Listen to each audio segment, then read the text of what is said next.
Hello everyone. Back again with film recaps. In this video, I'm going to recap one of the thriller mystery films from 2020, titled The Kid Detective. Before we get to the storyline, I'd like to wish everyone a happy and great day. Without further ado, let's get straight to the storyline. The movie opens in a quiet suburban neighborhood where a teenager named Gracie walks toward school. Just then, a car creeps along the road behind her. Gracie seems to recognize the person in the car, and she slowly heads toward it. The scene then shifts to Abe, a washed-up detective who's barely scraping by. He has to rely on pills to stay focused, and his financial struggles have forced him to share a cramped apartment with a roommate. Not long after, his worried parents drop by for a visit, only to be shocked by the filth and disarray of his home. Trying to save face, Abe insists he's landed a major case, but the reality is far more pathetic. He's actually been hired to investigate whether someone is gay or not. Later that night, Abe heads to the local bar for a pint, but he's warned by the others that a guy named Rory is also here. Abe still decides to stay, and he ends up getting beaten up in the parking lot. We learn that Abe was once the town's beloved kid detective, and at just 13, he solved his first case of the missing fundraiser money by pinning it on the neighborhood bully, Rory. The film then flashes back to Abe's childhood, when he ran his detective agency out of a treehouse. Teenagers from around town would come to him with small problems like lost items and cheating boyfriends, and Abe would solve them with ease. He was so intelligent that while watching movies, he used to spot the bad guy and the ending in the first scenes. This earned him a reputation, and soon, the entire town raised enough money to give him a proper office. Abe's assistant was none other than the mayor's daughter, Gracie, and he paid her in pop soda. One day, Principal Irwin came by to report the missing fundraiser money, and Abe, using his wits, quickly deduced that the culprit was Rory. Even the cops used to show up at his office to solve their own crime-related problems. But everything changed the day Gracie, his trusted assistant, vanished on her way to school. Her sudden disappearance sent shockwaves through the town, and despite the police launching a full investigation, weeks passed with no leads. The grief-stricken people then turned to Abe as their only hope. He tried his best for months, obsessing over the little clues and hints. But all his efforts proved futile, and the poor teenager was never found. This marked the end of Abe's childhood, and the beginning of a long, downward spiral. Back in the present, Abe is jolted awake by his new assistant, who reveals that he's already late for work. Still aching from the beating, he slowly makes his way to the office, drawing disapproving looks from the townsfolk who once adored him. Abe soon reaches his office, and explains to Lucy that he was beaten up by Rory, who's still pissed for getting suspended 20 years ago. After this, he retreats into his small office, and resumes his usual routine of taking petty cases like finding missing cats, and figuring out if someone is lying. Abe's situation has become so pathetic that later at home, he has to ask his roommate to buy basic necessities like toilet paper. The next morning, when Abe arrives at his office, he finds a teenager named Caroline waiting for him. He's expecting another useless case, but his jaw drops when she reveals that her boyfriend, Patrick, has been murdered with 17 stab wounds. In the evening, Abe goes to his parents' house for dinner, where other relatives have also gathered. The mood is awkward as everyone offers forced smiles and patronizing comments to lift his spirits. Abe then breaks the news that he's finally landed a real case, the first murder investigation of his entire career. His dad immediately becomes worried, and says he shouldn't take it, implying it's way above his expertise. But this only enrages Abe, and he shouts at everyone that he was once a kid genius, and is more than ready to take on this case. The next day, Abe begins the investigation by questioning Caroline. He asks if Patrick had any enemies, used drugs, or was involved in anything strange like demon worship.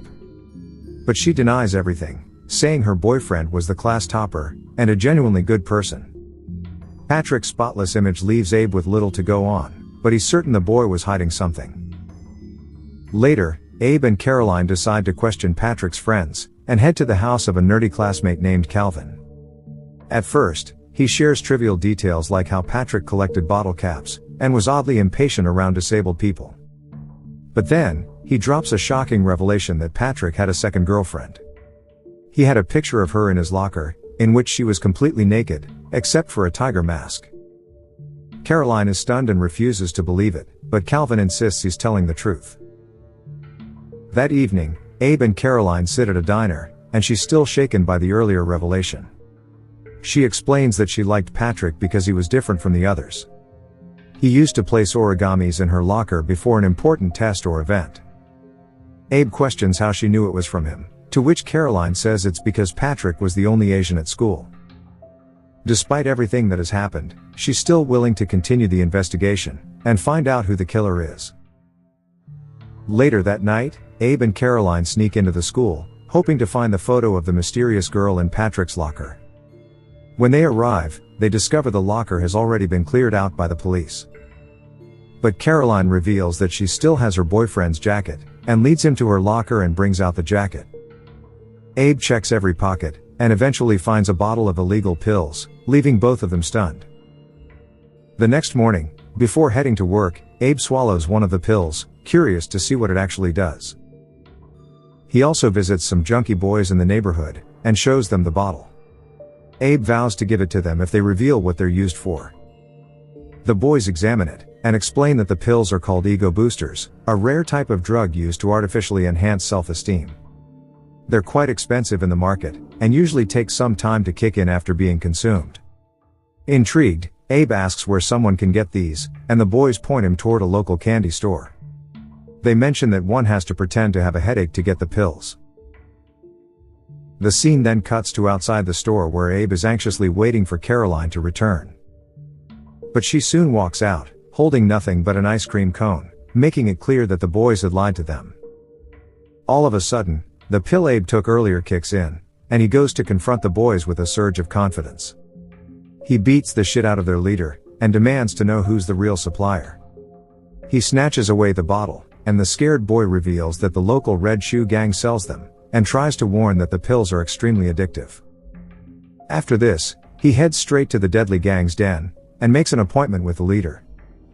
An unhinged Abe confronts him face to face and insists on talking about Patrick, but the leader doesn't take him seriously and simply says no. With nothing to show for the visit, Abe gets out of the den, and lies to Caroline that he couldn't find the leader. Later, Abe visits Patrick's home hoping to gather more information from his parents, but the conversation quickly goes downhill. When he brings up Patrick's drug use, and suggests he may have been involved in multiple relationships, the parents grow visibly upset. On the way home, Abe receives a call from his assistant, who's finally tracked down the Tiger Girl's social media account. Wasting no time, he heads straight to her listed address and meets her in person, only to discover that she's much older than Patrick. When he begins questioning, the girl clarifies that Patrick wasn't in danger from the Red Shoe gang. In fact, they used him to distribute their drugs.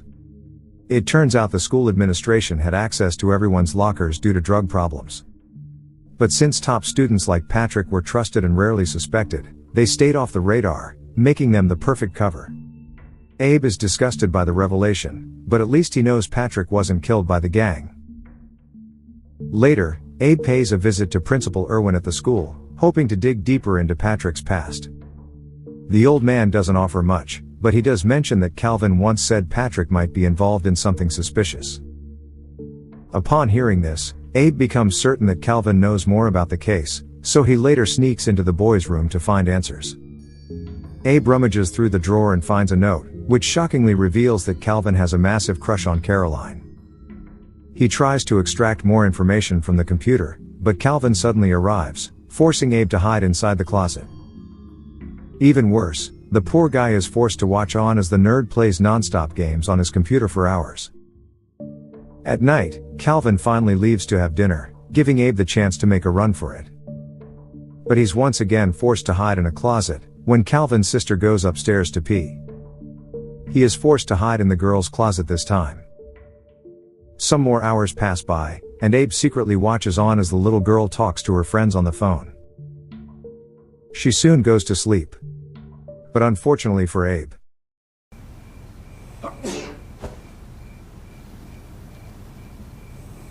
the scene then shifts to the police station, where a senior officer has pulled some strings to get Abe out of trouble. He knows that Abe isn't a bad person, but warns him from pulling such stunts ever again. The cop also advises Abe to drop this detective act, and do something productive from now on. From that day on, Abe's life begins to fall apart. The newspapers label him as a creep, so he spends the entire day at home, binging on alcohol and drugs. His detective work also comes to a halt, and he ignores every call from Caroline. One morning, she shows up at his door, and tells him that someone has left an origami in her locker. Abe barely reacts, and says it's probably from Calvin, who's been secretly in love with her. He simply hands her the note he found before leaving. A few more days slip by, and Abe's addiction to the drug takes an even darker turn. He spends his nights in a daze, pushing his limits with alcohol and drugs. One morning, he wakes up in a garbage dumpster, completely naked and reeking of everything he's become. Later, Abe gets a call from Caroline, who reveals that she's at his doorstep. It is revealed that he called her last night under the influence, promising to solve the case at any cost. This proves to be a much-needed boost for Abe, so he heads to Caroline's house. There, the two share their sorrows and connect over how miserable their lives have become. Later, Abe returns to his office for the first time in weeks, only to find it in complete chaos. It turns out his assistant had some friends over in his absence, as there were no customers coming in anyway. Abe finds an origami on his table, which Caroline had left for him. When he opens it, his eyes widen as if he recognizes this exact design. Shortly after, Abe heads straight to his parents' house, and pulls out his old box containing clues from Gracie's investigation. Inside, he finds a sheet of paper with the exact same fold pattern as the origami. This discovery makes Abe realize that the person who kidnapped Gracie is the same one sending origamis to Caroline, so he calls her and warns her to stay indoors. The next morning, Abe visits Gracie's mother, who has kept her daughter's room untouched for the past 20 years. As he looks inside a drawer, he finds the exact same origami, confirming his suspicion. But the problem is Abe still has no idea who could have given it. That night, Abe heads to the bar to unwind, but the mood shifts when the bartender brings up Rory. He tells Abe it's time to apologize for getting Rory suspended all those years ago. Abe refuses to do so, but the bartender asserts that Rory never stole anything, and that's why he's carried so much hate ever since. Upon hearing this, a series of flashbacks flood through Abe's mind, and it finally dawns on him that Rory was set up. He now knows who the real perpetrator behind all of this is. Without wasting any time, Abe rushes to the said person's home and breaks inside. He rummages through the belongings until he finds a safe, which he opens with a paperclip. Inside, Abe finally finds the lewd picture of Patrick's second girlfriend, leaving him in shock. But then, the owner of the house arrives, forcing him to hide under the bed. But a careless Abe forgets to discard the paperclip. Abe, I know you're in the closet. I'm under the bed. In the next scene, Abe sits face to face with the owner, who turns out to be none other than Principal Irwin. Abe coldly reminds him of the first case he ever brought, and says he might have made a mistake by implicating the wrong kid. He accuses Irwin of staging that case to test his skills, just a week before Gracie's disappearance. Abe now believes that his failure gave the principal the confidence to move forward with something far more sinister. Irwin firmly denies the accusation, but Abe doesn't back down. He reveals that he found the photo that was stolen from Patrick's locker, the one of the tiger-masked girl. Abe knows that Irwin was obsessed with Caroline, and assumed the girl in the photo was her. Believing Patrick had defiled her, Irwin killed him in a fit of delusion and rage. This reveals that the old man is actually a pedophile who preys on teenage girls. Realizing he has been caught, Irwin finally cracks. He admits that he kidnapped Gracie all those years ago, but says she didn't survive long after he gave their daughter away. In a disturbing twist, he reveals that the daughter is Caroline, whom he had to abandon at a church. He also confesses to killing Patrick, then mockingly congratulates Abe for finally solving his first murder case. After this, Irwin whips out a knife, seemingly to attack Abe. But Now they'll know what we were capable of.